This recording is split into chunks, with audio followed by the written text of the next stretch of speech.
તમારા માટે સાડીઓમાં નવું કલેક્શન લેવા માટે નીકળી ગયા અમે કુણાલભાઈ, પિયુષભાઈ અને મિતભાઈ હતા અમારી સાથે જોરદાર. જો પિયુષભાઈનું થોડુંક ધ્યાન છે ને એ મોબાઈલમાં હતું. ત્યાં અમારી ટ્રેન આવી ગઈ.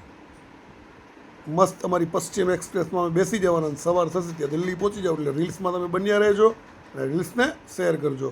ટ્રેન આવી ગઈ એટલે સામાન લઈને ટ્રેનમાં ચડી ગયા. ટ્રાફિક હતો પણ મજા આવી. થોડોક ટ્રાફિક હતો એક્ઝિબિશનના લીધે અને બેસી ગયા અમે ટ્રેનમાં.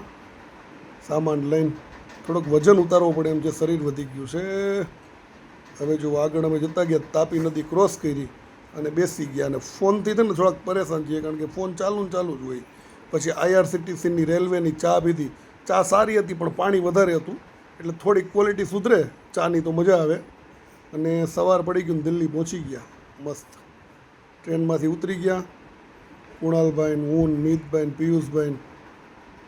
પછી ત્યાંથી અમે પહોંચી ગયા હોટલે. નાહી ધોઈ ફ્રેશ થઈને કાકિયાદા ઢાબામાં અમે મસ્ત દાલ મખની અને ચૂરા નાન ખાધી.